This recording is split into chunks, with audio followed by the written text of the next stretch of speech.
చెప్పుకుంటూ వారి కుమారుడు చెప్పుకుంటూ ఇవాళ వాళ్ళు నన్ను హత్య చేయడానికి ఇవాళ రేవంత్ రెడ్డి గారి డైరెక్షన్లతోని ఇవాళ గాంధీ గారు మా ఇంటికి రావడం జరిగింది. ఇవాళ గాంధీ గారికి వాళ్ళ ఇంటి దగ్గర నుంచి నా ఇంటి వరకు దాదాపు 10 నుంచి 15 కిలోమీటర్ల మధ్యలో ఉంటుంది. ఎన్నో పోలీస్ స్టేషన్లు ఉంటాయి. కానీ గాంధీ గారికి పోలీస్ ఎస్కాట్ ఇచ్చి నా ఇంటి దగ్గరికి తీసుకొని వచ్చి నన్ను అరెస్ట్ చేసి మా వాళ్ళని అరెస్ట్ చేసి ఆయన దాడి చేయండి అని కమ్యూనిటీ లోపలికి పంపడం చాలా బాధాకరం అని చెప్పి సందర్భంగా తెలియజేస్తూ ఉన్నాను. కానీ మీరు ఇట్లాంటి దాడిలు చేసి మా నోరు మూపియాలనుకుంటే మేమేమో భయపడేటోళ్ళం కాదు, నోరు మూసుకొని ఉండేటోళ్ళం కానే కాదు. తెలంగాణ ప్రజల కోసం తెలంగాణకి మీరు ఏవైతే హామీలు ఇచ్చిరో మీరు చేసే దొంగ పనులు ఎత్తి చూపుతూనే ఉంటాం. వెనక్కి అడిగేసే ప్రసక్తే ఉండదు. మళ్ళా ఈ తెలంగాణ రాష్ట్రంలో బీఆర్ఎస్ పార్టీ జెండా ఎగిరే వరకు ప్రజలకి న్యాయం జరిగే వరకు ఖచ్చితంగా మేము పోరాడతామని చెప్పి సందర్భంగా తెలియజేస్తా ఉన్నాను. ఒకటే మాట చెప్తా ఉన్నాను, ఇవాళ తెలంగాణలో మరొక ఉద్యమానికి ఇవాళ నాంది పలికిరు. మీరు మమ్మల్ని ఎక్కడైతే టచ్ చేయకూడదో అక్కడ మీరు టచ్ చేసిండ్రు, మీరు మొదలు పెట్టినరు. ఇక మేము దాన్ని ఎట్లా ముగిస్తామో చూడండి. ఇవాళ తెలంగాణ ఒకటే గుర్తుపెట్టుకోవాలి, తెలంగాణ గడ్డ ఇది ఉద్యమాల గడ్డ బిడ్డ, తస్మాత్ జాగ్రత్త అని చెప్తా ఉన్నాం. ఇలా మీరు చేసే రౌడీయిజం, మీరు చేసే గుండాయిజం, నేను చేసిన తప్పు ఏముందని అడుగుతున్నా పోలీసు వాళ్ళని.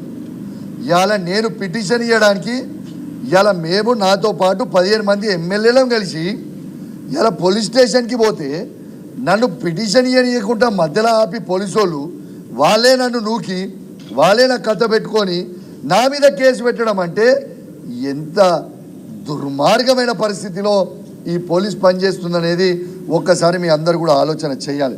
నేను దయచేసి పోలీస్ మిత్రులకు చెప్తా ఉన్నాను, మీకు ఆ డ్రెస్సులు ఇచ్చింది, దయచేసి ఆ డ్రెస్ని పరువు తీయకండి.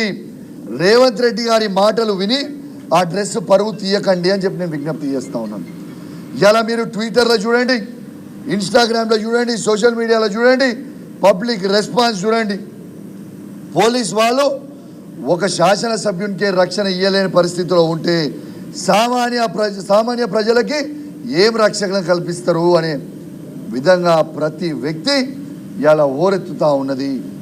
ఇలా మీరు చేసిన చర్య యావత్ తెలంగాణలో ఉన్న ప్రతి ఒక్కరూ మీరు చేసిన గుండాయిజం, మీరు చేసిన రౌడీయిజం మొత్తం కూడా చూస్తూ ఉన్నారని చెప్పి సందర్భంగా తెలియజేస్తూ ఉన్నాను.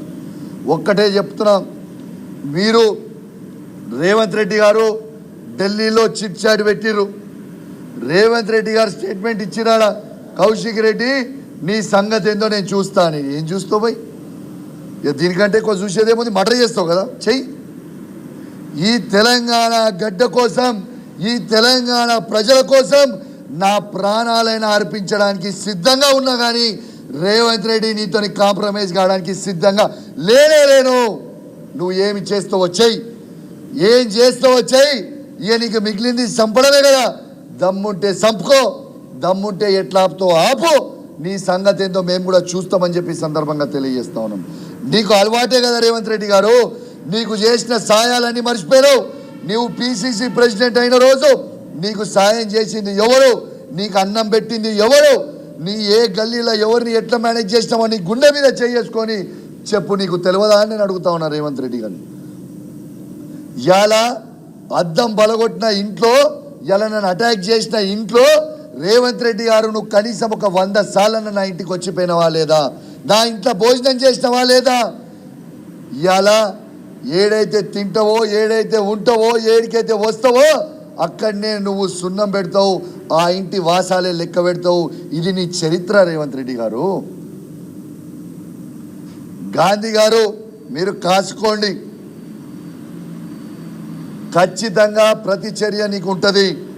నువ్వు ఈ తెలంగాణ గడ్డ మీద ఎట్లా తిరుగుతావో ఈ తెలంగాణ ఉద్యమకారులు మొత్తం కూడా ఈ హైదరాబాద్ నుంచి మొదలు పెడితే మొత్తం ఏ జిల్లాకి పోయినా నువ్వు ఎట్లా తిరుగుతావు అనేది కూడా చూసే రోజు దగ్గర వచ్చింది. రేపు నేను దయచేసి బీఆర్ఎస్ పార్టీ కార్యకర్తలందరికీ కూడా విజ్ఞప్తి చేస్తా ఉన్నాను. కేటీఆర్ గారి, హరీష్ రావు గారి అనుమతితోని మరొక్కసారి చెప్తా ఉన్నాను, రేపు పెద్ద ఎత్తున ప్రతి బీఆర్ఎస్ పార్టీ కార్యకర్తలు కదిలి రండి. షంబీర్పూర్ రాజు గారి మన జిల్లా అధ్యక్షుడు ఇంటి దగ్గర మొబిలైజ్ అయ్యి మన బీఆర్ఎస్ పార్టీ ఎమ్మెల్యే అయిన గాంధీ ఇంటికి పోయి మనము బీఆర్ఎస్ పార్టీ సమావేశం పెట్టుకుందాము అని చెప్పి మీ అందరు కూడా విజ్ఞప్తి చేస్తూ ఉన్నాను. కాబట్టి ప్రతి కార్యకర్తలు వస్తారని, పెద్ద ఎత్తున అక్కడ మోహరిస్తారని, షంబీర్పూర్ రాజు ఇంటి దగ్గర నుంచి బయలుదేరదాం 11 గంటలకు అందరం. దయచేసి ప్రతి ఒక్కరు కూడా కదిలి రావాలని విజ్ఞప్తి చేస్తూ ఉన్నాను. ఇవాళ మన శాసనసభ్యులు, మన కార్పొరేటర్లు, శాసన మండలి సభ్యులు, పార్లమెంట్ సభ్యులు, మాజీ ఎమ్మెల్యేలు, మాజీ ఎమ్మెల్సీలు, ఇవాళ మాజీ కార్పొరేటర్లు, డివిజన్ అధ్యక్షులు అందరు కూడా పెద్ద ఎత్తున రావాలని నేను ప్రతి బీఆర్ఎస్ పార్టీ కార్యకర్తకి నా చేతులు జోడించి మరీ విజ్ఞప్తి చేద్దాం. ఈ రాక్షస పాలన, ఈ రాక్షసుని మీద మనం గట్టిగా పోరాడదాం, తిప్పి తిప్పి కొడదాం. ఇవాళ నేను దయచేసి ప్రత్యేకంగా షేర్లింగంపల్లి ప్రజల్ని గమనించమని కోరుతా ఉన్నాను. ఇవాళ షేర్లింగంపల్లి ప్రజలందరూ కూడా ఎడ్యుకేటెడ్ ఓటర్స్. ఇవాళ మీ శాసనసభ్యుడు ఇలా గాంధీ గారు మాట్లాడిన భాష ఏ విధంగా మాట్లాడిందనేది మీరందరూ కూడా గమనించాలని నేను విజ్ఞప్తి చేస్తూ ఉన్నాను. ఇవాళ ఎందుకు ఫ్రస్ట్రేషన్లో మాట్లాడుతారు? నేను అన్నదేంటిది, మీరు చెప్పింది ఏంటిది, నేను అడిగింది. ఇలా కోర్టు అనేది డిసిషన్ ఇచ్చిన తర్వాత గజ గజ వణుకుతూ ఉన్నారు. ఎందుకు? ఇలా గాంధీ గారే చెప్పారు కదా, ఆయన సొంత ట్విట్టర్లా ఆయననే ట్వీట్ చేసుకుంటు కదా, నేను బీఆర్ఎస్ పార్టీ వీడి కాంగ్రెస్ పార్టీలో చేరినా అని నీ సొంత ట్విట్టర్లో నువ్వే ట్వీట్ చేసినావు కదా. నీ ఇంట్లో ప్రెస్ మీట్ పెట్టి నువ్వే కదా కాంగ్రెస్ పార్టీలో చేరినా అని చెప్పినావు. మళ్ళీ నేను బీఆర్ఎస్ పార్టీలో నేను కాంగ్రెస్ పార్టీలో చేరలే, బీఆర్ఎస్ పార్టీలోనే ఉన్నాను. నేనేమన్నా బీఆర్ఎస్ పార్టీలో నువ్వు ఉన్నావు కాబట్టి నీ ఇంటికి వచ్చి నిన్ను స్వాగతించి మా తెలంగాణ భవన్ తీసుకొచ్చి నీకు ప్రెస్ మీట్ పెట్టి మా అధ్యక్షుడు కేసీఆర్ గారి దగ్గరికి తీసుకుపోతా అని చెప్పిన. నేను చేసిన తప్పేంటిది? కానీ నువ్వు చేసిన దాడికి ఈడ భయపడేటోడు ఎవరు లేరు.